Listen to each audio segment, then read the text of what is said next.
할렐루야. 옆에 있는 분들 인사 나누겠습니다. 반갑습니다. 예, 감사합니다. 오늘은 함께 읽은 고린도 후서 7장 1절부터 16절까지의 말씀을 통해서 무엇에 근심하십니까? 라는 제목으로 함께 은혜를 나누려고 합니다. 예수님께서 그 천국을 비유로 많이 설명하셨잖아요. 비유로 많이 설명을 하셨는데 그 비유를 많이 설명하신 가운데 예수님께서 이제 그 씨 뿌리는 자의 비유를 통해서 예수님이 이제 그 천국을 설명하시면서 가시떨기에 뿌려진 씨가 결실하지 못하게 된 이유를 주님께서 마태복음 13장 22절 말씀에서 뭐라고 말씀하시냐면 이렇게 말씀하십니다. 세상의 염려와 재물의 유혹에 말씀이 막혔다. 한번 따라할까요? 세상의 염려와 재물의 유혹에 말씀이 막혔다.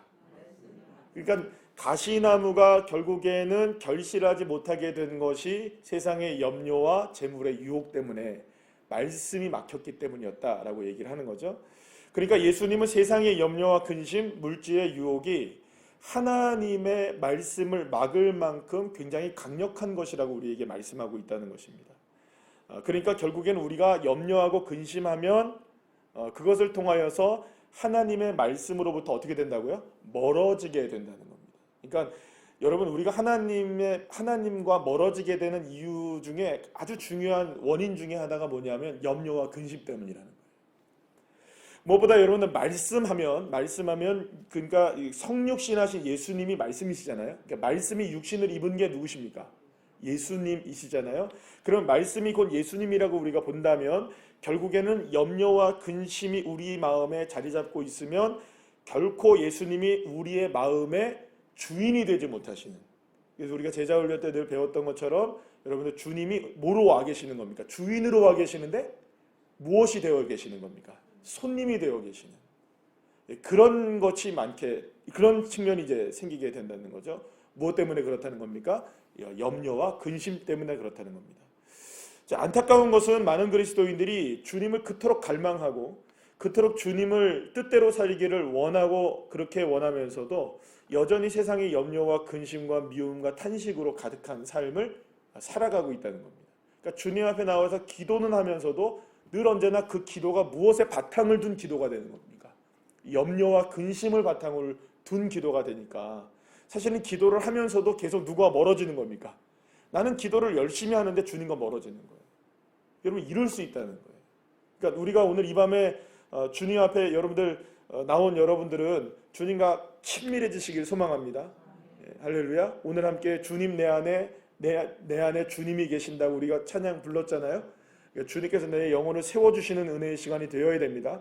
그러기 위해서는 제일 중요한 게 뭐냐면 내가 지금 기도하고 주님을 만나고 있고 주님과 관계가 이게 지금 가까운가 멀어졌는가. 그러면 그 가운데에서 우리는 염려하고 근심하는 것 때문에 그렇게 되는 것은 아닌가를 우리가 봐야 된다는 겁니다.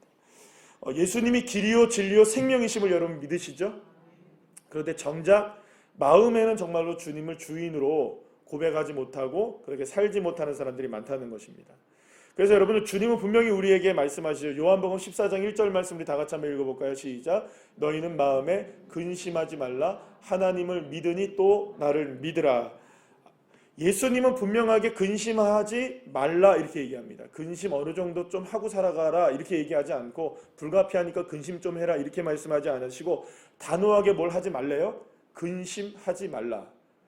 이유가 뭐냐? 하나님을 믿으니까. 우리가 하나님을 믿고 또 예수님을 믿기 때문에 우리는 근심하지 않을 수 있다는 겁니다. 그러니까 주님을 믿는 믿음은 이퀄 뭡니까? 근심하지 않는다는 겁니다. 그러니까 근심이 있다는 것은 결국에는 뭐를 믿지 않고 있다는 겁니까? 반대로 얘기하면 하나님을 온전하게 따르지 못하고 있다는 것을 스스로 인정하는 것이다. 그러니까 염려와 근심이 많아지고 그런 것들이 우리의 삶을 이렇게 주장해 올 때에 결국에는 나는 지금 하나님 못 믿고 있는 겁니다. 나 하나님 믿는데요? 아니요. 하나님은 못 믿고 있는 겁니다. 하나님은 우리를 판단하실 때 너 나 안 믿고 있네 이렇게 하는 겁니다. 여러분, 무너지고 황폐하게 된 예루살렘 성의 재건을 위해서 이 사명을 받아서 가게 된 이 느헤미야라는 사람이 있었습니다. 이 느헤미야가 모든 예루살렘 성의 성벽의 공사를 마치고 난 다음에 백성들을 향해서 뭐라고 이야기를 하냐면 느헤미야 8장 10절 말씀에서 이렇게 이야기를 하는데요. 우리 다 같이 한번 읽어볼까요? 시작. 근심하지 말라. 여호와로 인하여 기뻐하는 것이 너희의 힘이니라. 할렐루야. 느헤미야가 지금 이야기하는 건 뭐냐 하면 여러분 예루살렘 성을 지었어요. 이제 다 무너졌다가 70년 만에 이제 다시금 이스라엘 백성들이 다시금 예루살렘으로 돌아와서 예루살렘 성전을 짓고 그 다음에 예루살렘 성을 지었는데 그러고 나서 이제 살려고 하니까 여러분들 여전히 이렇게 방해 세력들이 굉장히 많은 거예요. 사는 일이 만만치가 않은 거예요. 그러니까 성은 지어놔도 성이 그 안에 들어가는 게 사는 게 쉽지가 않은 거예요. 제가 그러니까 그 결혼하기 전이죠. 제가 대학교 다닐 때였는데 학교 다닐 때 제가 이제 경기도 일산 신도시가 막 생기기 시작했을 때 제가 그때 이제 저희 그 아버님이 교회를 다시 이제 개척하시기 위해서 그 일산으로 들어가셨어요. 경기도 일산으로 들어가셨는데 그때 이제 경기도 일산 신도시가 딱 만들어졌는데 세상에 버스도 없고요. 아직까지 지하철도 제대로 안 나와 있고요. 그러니까 버스는 있긴 있는데 버스를 탔다가는 뭐 학교를 갈 수도 없는 그런 상황이에요. 워낙 인구들은 막 들어오고 있는데 교통수단이 제대로 안 만들어져 있는 거예요. 뭐 가면은 뭐 여기저기 뭐 공터들도 너무나 많고 뭐가 있는지 없는지 잘 몰라요. 지금은 뭐 빽빽하게 다 지금 뭐 가보니까 들어서 있더라고요. 뭐 오래됐으니까요. 자, 그런데 그래가지고 저는 맨 처음에 그 일산 신도시에 살게 될 때에 살았을 때 뭘 타고 다녔냐면 학교에 진짜 기차 타고 다녔어요. 진짜 기차. 통일호 기차 있죠. 진짜 그거 타고 다녔어요. 그때는 그거밖에 없었어요. 가는 게 그거밖에 없었어요. 그러면 그걸 타려면 어떻게 하냐면 집에서 나와가지고 한참을 가야 돼요. 한참을. 그 옛날에 그 지난번에 저희 누나랑 같이 얘기를 하다가 제가 옛날에 그런 적이 있었대요. 그 자전거를 타고 누나를 한 번을 그 출근하는 누나를 백마역이라고 하는데 거기까지 이제 데려다 줬었대요. 제가 기억이 없는데 저희 누나가 그런 얘기를 하더라고요. 그러니까 그만큼 저희가 없었던 거예요. 그 교통수단이. 그러니까 인프라가 구축이 안 되니까. 여러분 신도시라고 요즘 같은 경우는 탁 만들어지면 그래도 좀 이렇게 많이 이렇게 만들어지지만 옛날 같은 경우는 그렇지 않았다는 거예요. 20년이 지난 일이니까. 근데 여러분 생각해 보세요. 예루살렘 성전이 지어지고 예루살렘 성이 만들어졌다고 해서 금세 모든 문제가 해결되는 건 아니에요. 성벽만 만든 거예요. 외적의 침입을 막기 위해서 성벽을 만든 거예요. 성전을 보호하기 위해서 성벽을 만든 거예요. 앞으로 일어날 일들이 너무너무나 많은 거예요. 누가 여기서 살 것이며 우리가 어떻게 여기를 재건할 것이며 또 도로는 어떻게 깔고 또 거기에 있는 여러 가지 취수시설을 어떻게 만들 것인지 이런 것들을 여러분들 고민해야 되는 거예요. 여전히 많은 사람들이 반대가 많거든요. 그리고 여전히 여러분들 염려하고 근심할 거리들이 많습니까? 적습니까? 너무나 많아요. 그러니까 성벽을 만들어놔도 이제부터 문제는 더 시작이에요. 성벽 만들었다고 끝난 게 아니었어요. 너무 문제가 많은 거예요. 그런데 근심거리도 많고 염려거리도 많고 정말 할 일도 많고 정말 이걸 어떡하지라고 생각하는 그 순간에 느헤미야가 백성을 향해서 뭐라고 선포하냐면 근심하지 말라. 여호와로 인하여 기뻐하라. 그리고 이것이 너희의 힘이 된다. 여러분 근심거리가 없어졌기 때문에 기뻐하라고 말한 게 아닙니다. 근심이 있어도 우리는 기뻐할 수 있다. 왜냐하면 여호와 하나님이 우리와 함께 계시고 여호와 하나님이 내 편 되시고 여호와 하나님이 세워주셨으니까 주님이 우리와 함께 계시니까 그 한 가지만으로도 우리는 기뻐할 수 있지 않느냐. 근심할 거리들이 천지가 빽깔이어도 예수님 나와 함께 계시면 기뻐할 수 있다.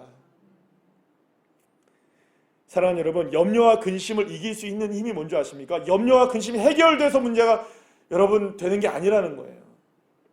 염려와 근심이 해결돼서 우리가 기뻐지는 게 아니라 여호와 하나님이 내 주 예수님이 나의 힘이 되어주실 때 그때 우리는 기뻐할 수 있는 것입니다. 사도 바울이 그랬어요. 여러분 오늘 본문에서도 나오지만 사실은 이 사도 바울은 정말 힘겨운 인생 살았어요. 여러분 오늘 보면 4절 말씀에서도 이야기하죠. 여러분 내가 우리의 모든 환난 가운데서도 위로가 가득하고 기쁨이 넘쳤다. 오늘 4절 말씀이 그렇게 얘기를 해요. 그런데 여러분 오늘 5절 말씀을 우리 다 같이 한번 읽어볼까요? 시작. 우리가 마게도냐에 이르렀을 때에도 우리 육체가 편하지 못하였고 사방으로 환난을 당하여 밖으로는 다툼이요 안으로는 두려움이었노라.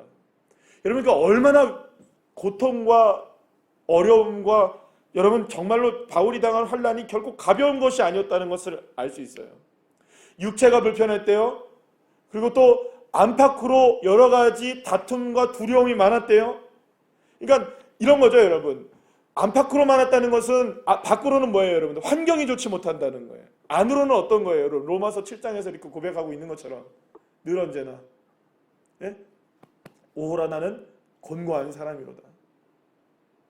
그러니까 정말 한쪽으로는 하나님의 법을 따르려고도 하고 한쪽으로는 세상의 육체의 법을 따르려고도 하는 사도 바울도 그랬다는 거예요. 그러니까 내적 갈등, 계속 내적 갈등도 있었다는 거예요. 외적으로도 갈등이 있고 내적으로도 갈등이 있고 날마다 마음속에 전쟁터가 되는 거예요. 삶이 전쟁터이고 마음이 전쟁터니까 여러분, 그러면 여러분 염려와 근심을 안 할 수 있겠습니까? 사실 사도 바울이라는 사람은요, 얼마든지 이러한 고통 안 당해도 되는 사람입니다. 로마 시민권자였거든요. 지금 우리가 생각할 때 뭐 시민권자가 그렇게 대단한 건가 싶은 여러분 하지만 로마 시민권을 갖고 있으면 이런 일 당하지 않아도 됩니다. 그리고 여러분, 사도 바울이 얼마나 많이 배운 사람이었어요. 유대인들에게 이런 일도 안 당해도 되고요, 로마 사람들에게도 그런 업신여김 안 당해도 돼요. 로마 시민권자죠. 유대인으로서는 여러분들 정말로 가말리엘의 문화의 사람으로서 굉장히 많이 배운 사람이죠. 똑똑한 사람이죠. 여러분, 율법으로는 완벽한 사람이죠. 흠이 없는 사람이었어요. 그러니까 이 사람은 마음만 딱 놓고 나 편하게 살래 하면 유대교로 가든 여러분 로마로 가든 이 사도 바울은 고통 안 당하면서 염려와 근심 없이 살 수 있었던 사람이었다는 거예요. 하지만 바울은 그런 염려와 근심이 많을 수밖에 없는, 두려움이 많을 수밖에 없는 그런 상황 속에서도 끝까지 자기의 기쁨이 염려와 근심의 문제가 해결되기 때문이 아니라 그래도 주님 나와 함께 계시기에 그 주님 붙들고 기쁨을 얻어 살 수 있었다고 고백하는 것입니다. 그래서 사도 바울은요, 4절 말씀에 우리 함께 다 같이 읽어볼까요? 시작. 그러므로 내 형제들아 너희도 그리스도의 몸으로 말미암아 율법에 대하여 죽음을 당하였으니 이는 다른 이 곧 죽은 자 가운데서 살아나신 이에게 가서 우리가 하나님을 위하여 열매를 맺게 하려 함이라 라고 말씀하고 있습니다. 그러니까 결국에는 사도 바울이 이런 모든 고통과 환난 속에서도 정말 중요하게 여기는 건 뭐냐면, 그런 상황 속에서도 하나님은 우리의 인생 가운데 열매를 하나님이 주시더라는 거예요. 하나님이 하시다. 비록 마음이 요동치고 두려움이 엄습해오고 환난이 끝이 없어도 내가 자랑할 수 있는 한 가지, 담대할 수 있는 한 가지 뭐냐면 죽은 자 가운데서 살아나신 그 주님이 나와 함께 계시고 그 하나님이 나에게 열매를 맺게 하신다는 거예요. 그렇다면 여러분, 도대체 사도 바울이 이렇게 모든 환난 속에서 정말 위로가 가득하고 기쁨이 넘칠 수 있는 삶을 살았던 비결이 어디에 있었을까? 그것은 오늘 이게 9절에도 나오고 10절에도 나오고 여러분 11절에도 나오는데요. 우리 다 같이 한번 따라할까요? 같이 읽을까요? 시작. 하나님의 뜻대로 하는 근심. 말이 좀 어렵습니다. 그죠? 근심하지 말라고 해놓고서 하나님의 뜻대로 하는 근심을 하래요. 이게 뭘까요, 이게? 근심 하랍니까? 하지 말랍니까? 하래요. 근데 하지 말래요. 헷갈리시죠? 그러니까 하나님이 주님께서 우리에게 근심하지 말라는 것은 세상의 염려와 근심이고요. 하나님께서 우리에게 하라고 하는 근심이 있는데 그게 뭐냐? 하나님의 뜻에 대한 근심이라는 거예요. 이 부분을 우리가 함께 잠시 설명을 드리도록 할게요. 여러분, 근심이라는 말을 사전을 찾아보면 어떤 의미가 나와 있냐면 해결되지 않은 일에 대해 마음을 애태우는 것, 이렇게 나와 있습니다. 해결되지 않은 일 때문에 마음을 막 애태우는 것이 뭐라고요? 근심이래요. 자, 여러분, 그러면 진정한 근심, 하나님의 뜻대로 하는 근심은 어떤 근심이겠어요? 그러면 해결되지 않은 일에 대하여. 어떤 게 해결되지 않는 건가요? 내가 원하는 것이 해결되지 않는 것은 세상의 근심이고요. 하나님의 뜻대로 하는 근심은 그러니까 누구의 뜻이 아직까지 이루어지지 않은 겁니까? 그렇죠. 하나님의 뜻이 아직까지 이루어지지 않음에 대하여 마음을 뭐 하는 겁니까? 애태우는 것. 이것이 하나님의 뜻대로 하는 근심이라고 말할 수가 있는 겁니다. 여러분 이해가 되십니까? 바울은 자기 자신에게 수없이 많이 다가오는 이 환난 속에서도 아직 남겨진 것이 있다고 생각했던 거예요. 내가 이 환난 속에서도 하나님의 뜻이 이루어져야 되지 않을까. 내 이 고통 속에서도, 이 많은 어려움 속에서도 나의 삶을 통하여 내가 가는 곳마다, 내가 만나는 사람들마다, 내가 있는 곳마다 하나님이 아직 이루시기를 원하셨던 것들, 그러니까 아직 이루어지지 않았지만 이루시기를 원하시는 그 하나님의 뜻이 나를 통하여 이루어져야 하기 때문에 이 고통과 환난의 삶 속에서도 내가 여기를 갈 수밖에 없고, 이곳에서 복음을 전할 수밖에 없고, 이렇게 말씀을 전할 수밖에 없고, 이렇게 고통을 당하면서도, 안팎으로 어려운 상황을 막 당하면서도 내가 내 삶에 기쁨을 가지고 있는 이유는, 그 근원이 뭐냐? 주님의 뜻을 이루시는 하나님을 보기 위해서. 그러나 여러분, 당시의 고린도 교회는요, 하나님의 뜻을 이루는 것보다는 세상의 요구들을 더 많이 따랐던 교회였어요. 지금 우리가 새벽 예배 때 고린도 전서를 보고 있는데요, 고린도 전서 이후에 다시금 고린도 후서를 보냈다는 것은 여러분 그만큼 문제가 해결됐다가도 또 해결됐다는 겁니까? 안 됐다는 겁니까? 안 됐다는 거예요. 어떤 문제가 많았느냐? 이제는 뭐 이렇게 그 안에서 당파 싸움도 좀 줄어들고 여러 가지가 이런 뭐 은사나 뭐 이런 것들이 좀 많이 줄어들기는 했겠지만, 두 번째 편지를 보내서는요, 여러분 이 사도 바울이 굉장히 신랄하게 비판을 합니다. 고린도 교회에. 특별히 어떤 문제에 대해서 이야기하냐면은, 이 고린도 교회를 향해서 사도 바울이 교회 안에 자연스럽게 죄가 막 스며들어오고 있었던 거예요. 막 음란함과 우상이 막 만연하기 시작했고, 막 그러니까 누가 더 막 죄를 잘 짓느냐 이런 거 막 서로들 자랑하듯이 자신들도 모르게 막 우상들을 섬기고 있는 모습이 나타난 거예요. 그러니까 이것을 듣고 나서 사도 바울이 충격을 받은 거예요. 아니 어떻게 이럴 수 있지? 그러면서 이 사도 바울이 이 고린도 교회를 향하여서 굉장히 쓴소리를 많이 했습니다. 그래서 사도 바울이 이제 그렇게 막 죄를 막 짓고 있을 때 사도 바울이 이제 편지를 딱 보내가지고, 이 편지를 받았던 이 고린도 교회는 자신들이 이제 자신들의 실상들을 보게 된 거예요.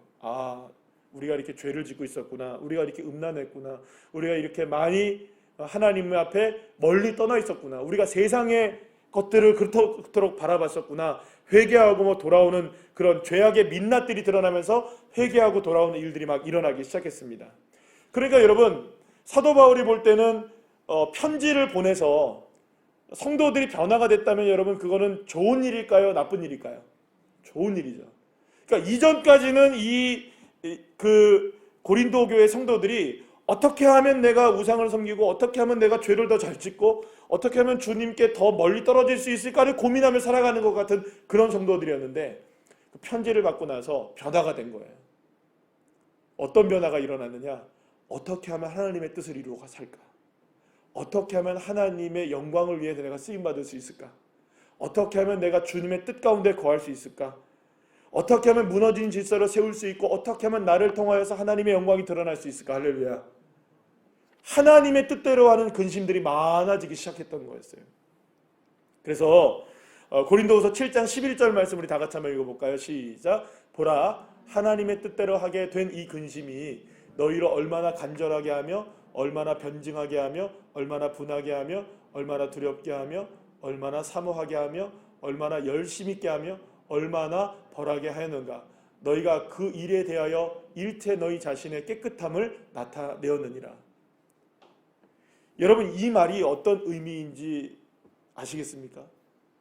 세상의 염려와 근심을 했을 때는 죄로 흘러갔지만, 하나님의 뜻대로 하는 근심을 하게 되자 어떻게 하면 주님의 은혜 가운데 살 수 있을까를 근심하는 사람들로 변화되었다는 거예요. 그러니까 근심은 똑같은 근심이었는데 이 사람들의 근심의 질이 바뀌게 된 거예요. 따라합시다. 근심의 질이 바뀌었다. 진지하게 바뀌게 된 거예요. 죄 짓지 않기 위해 오직 십자가를 바라보는 삶으로 변화가 되었고, 어떻게 하면 하나님의 말씀으로 사람들을 복음으로 이끌 수 있을까? 어떻게 하면 하나님의 뜻을 이룰 수 있을까에 대해서 막 이런 어떤 장면들을 보면 막 하나님의 뜻대로 살지 않는 사람들을 보면 막 분노가 일어나는 거예요. 하나님의 뜻대로 살아야 되는데, 하나님의 뜻이 이루어져야 되는데, 이 고민하고 살아가는 거죠. 그러면서 결국에는 이 고린도 교회 성도들이 더욱더 누구를 간절하게 바라보기 시작하는 겁니까? 예수 그리스도를 바라보기 시작했던 거죠. 행여나 주님의 말씀대로 살지 않는 삶이 있다면 때로는 벌하기까지 하시면서도 하나님이 그들을 깨우치기 시작하셨고 올바른 삶으로 인도되기 시작했다는 겁니다. 사랑하는 여러분, 그렇기 때문에 저와 여러분이 근심해야 할 것 한 가지가 있다면 하나님의 뜻대로 하는 근심 하나는 하셔도 돼요. 그 이외의 근심은 다 주님께 맡기시기를 간절히 축원합니다. 그러니까 저와 여러분의 근심 하나 무엇이냐? 이제 하나님의 뜻대로 하는 근심. 그러니까 근심의 질이 달라져야 돼요. 모습이 달라져야 된다는 거예요. 그래서 여러분 오늘 본문 마지막 16절 말씀에서 이렇게 이야기합니다. 시작. 내가 범사에 너희를 신뢰하게 된 것을 기뻐하노라. 이전에는 고린도 교회의 상황 속에서는 이 고린도 교회 성도들을 신뢰할 수가 없었어요. 그러나 오히려 하나님의 뜻을 근심하는 삶을 살자. 사도 바울은 이 고린도 교회 성도들을 범사에 신뢰할 수 있게 되었다고 고백하고 있는 거예요. 사랑하는 여러분, 결국에는요, 하나님의 뜻대로 하는 근심, 저와 여러분의 염려와 근심은 세상 것이지만 성경은 우리에게 말씀해 줍니다. 우리가 해야 될 근심과 염려는 딱 한 가지, 하나님의 뜻 이루기 위한 근심. 믿습니까? 여러분, 그러면 이 고린도 교회 성도들은 갑자기 이렇게 하나님의 뜻대로 하는 근심으로 변화되었다는 것은 세상의 염려와 근심이 다 사라졌기 때문이었을까요? 아니에요. 세상의 염려와 근심 여전하지만 거기에 마음을 두는 것이 아니라 무엇에 마음을 두는 겁니까? 네, 하나님의 나라를 위해 마음에 두는 거죠. 하나님의 뜻에 마음을 두는 겁니다. 먼저 그의 나라와 그의 의를 구하는 것이었죠. 그래서 여러분 마태복음 6장 31절에서 33절에서 예수님이 이렇게 말씀하시는 거예요. 시작. 그러므로 염려하여 이르기를 무엇을 먹을까? 무엇을 마실까? 무엇을 입을까 하지 말라. 이는 다 이방인들이 구하는 것이라. 너희 하늘 아버지께서는 이 모든 것이 너희에게 있어야 할 줄을 아시느니라. 그런즉 너희는 먼저 그의 나라와 그의 의를 구하라. 그리하면 이 모든 것을 너희에게 더하시리라. 아멘. 사랑하는 여러분, 고린도 교회 성도들은요, 무엇을 먹을까 마실까 입을까를 염려하며 근심하며 살았습니다. 그건 정말 근심거리 중에 하나입니다. 염려거리 중에 하나입니다. 그러나 주님이 원하시는 건 그걸 염려하며 근심하며 사는 것이 아니라 우리의 염려와 근심 딱 한 가지가 있다면 그건 하나님의 나라가 이루어져야 하는 것. 내가 주님 붙잡고 살아가는 것.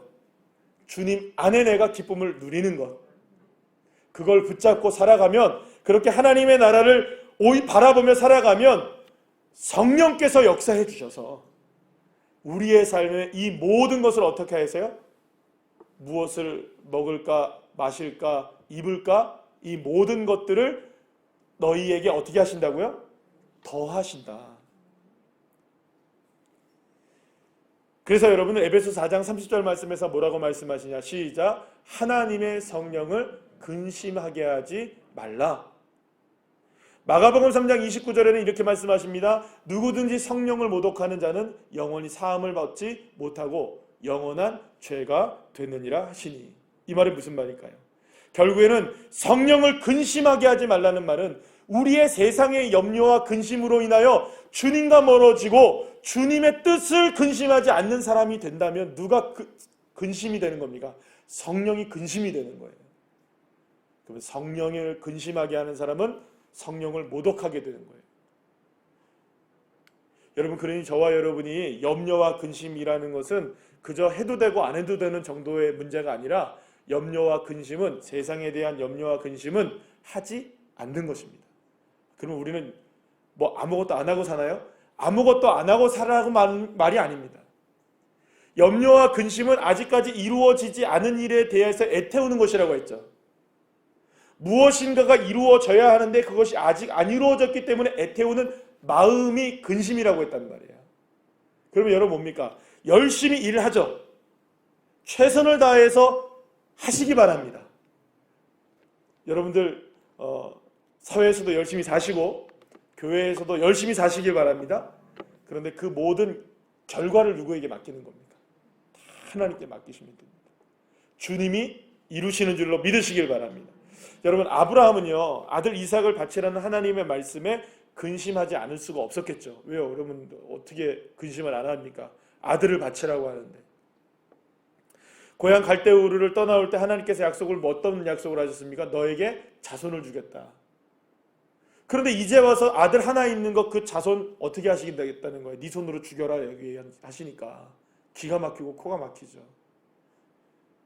그러면서 여러분, 아들에 대한 근심을 잔뜩 안고 3일 동안을 모리아산을 향해서 나아갑니다. 그러다가 이 아브라함이 한 가지를 결심하게 되고 깨달은 것이 하나가 있었어요. 아, 그렇구나. 결국에는 내가 지금 근심하는 것은 아들을 위한 것인가 하나님을 위한 것인가를 생각하게 됐던 것이죠. 여러분, 지금 진짜는 사실은 뭐가 제일 근심이 되는 겁니까? 아들이 죽을까봐, 죽어야 되니까 근심이 되잖아요. 그런데 지금 아브라함이 정말로 고민해야 되고 근심해야 되는 것은 하나님의 뜻이 어떻게 이루어질 것인가. 이 이삭을 죽임으로 인하여서, 바침으로 인하여 도대체 하나님이 이루시고자 하시려는 것이 무엇인가. 여기에 하나님 앞에 마음을 딱 두니까 이삭을 바치는 일이 여러분 어렵지가 않았던 거예요. 왜냐하면 주신 자도 여호와시고 취하신 자도 여호와 하나님이시니까. 그래서 여러분, 아들 이삭을 바침으로 하나님이 나를 통해서 이루시기를 원하시는 한 가지의 뜻이 남아있다면, 여러분 그 뜻을 이루어야겠습니까? 아들을 살려야겠습니까? 굉장히 극단적인 이야기죠. 여러분, 굉장히 극단적인 이야기입니다. 그러나 여러분, 성경에서 이렇게 아브라함을 통해서 우리에게 말씀하시는 건 뭐냐 하면, 결국은 아들 살아납니까? 안 살아납니까? 살아나죠? 뭘 택했기 때문에? 하나님의 뜻을 택했기 때문에. 하나님이 이루실 뜻을 택했던 아브라함이었기 때문에 하나님의 뜻도 이루고 아들도 살고. 믿습니까?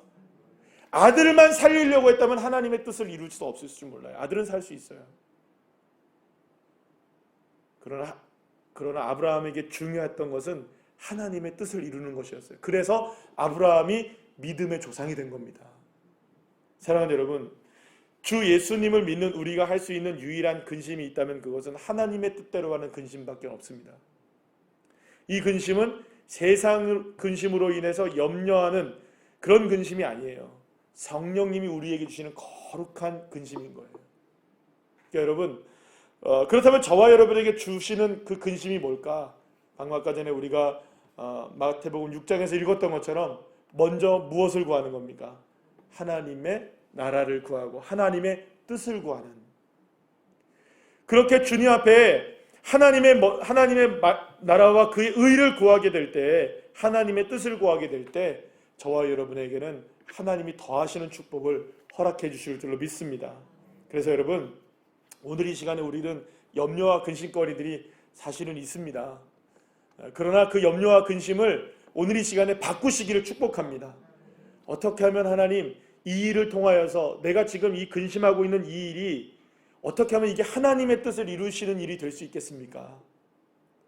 그럼 하나님께서 맡아주십시오. 하나님께 맡기시기를 축복합니다. 베드로전서 5장 7절 말씀 시작. 너희 염려를 다 주께 맡기라. 이는 그가 너희를 돌보심이라. 할렐루야. 여러분, 그래서요, 염려와 근심은요 하는 게 아니에요. 따라합시다. 염려와 근심은 하는 것이 아니라 맡기는 것이다. 누구에게 맡깁니까? 주님께 맡기는 거지. 그러면 여러분, 염려와 근심을 주님께 맡기라는 말은 염려와 근심은 누가 다스리고 계신다는 겁니까? 그러니까 하나님이 다스리신다는 거예요. 그러니까 자꾸 근데 내가 그걸 다스리려고 하니까, 하나님은 나에게 다오, 내가 그걸 다스릴게, 너는 오직 무엇을 구해라? 하나님의 뜻을 구하고 의를 구하고 하나님의 나라를 바라보며 살아라. 할렐루야. 그러면 염려와 근심을 주님께 다 맡겨드리면 그것이 주체가 하나님이 되셔서 주님이 그것을 인도해 가시고 우리를 어떻게 하신다고요? 돌보심이라. 할렐루야.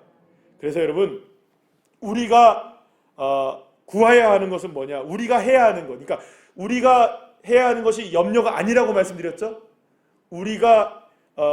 우리는 염려를 맡겨야 하는 거고요. 우리가 해야 하는 것이 있어요. 그러면 염려를 하는 것을 우리가 해야 하는 것이 아니라 우리가 해야 하는 것은 하나님의 나라를 구하는 것. 이건 하셔야 되는 거예요. 하나님의 뜻을 구하는 것, 하나님을 구하는 것, 성령님을 구하는 것, 예수님을 구하는 것. 그래서 여러분, 우리가 염려와 근심을 주님께 다 맡기는 기도를 하면서 염려와 근심을 붙들고 있으면 안 됩니다. 주님께 다 맡기시고 주님이 돌보실 것을 믿어서 오늘 이 밤에 우리가 기도할 때 여러분들이 가지고 나온 염려와 근심거리들이 주님께 맡겨질 때 주님께서 그것을 더해 주시는 하나님의 축복이 저와 여러분에게 경험되어지는, 그래서 그것이 우리의 간증이 되셔야 돼요. 아멘이시죠? 간증이 되셔야 돼요. 그런 간증들이 여러분들에게 풍성하게 드러나게 되는 이 밤 기도하는 시간이 되시기를 간절히 축원합니다.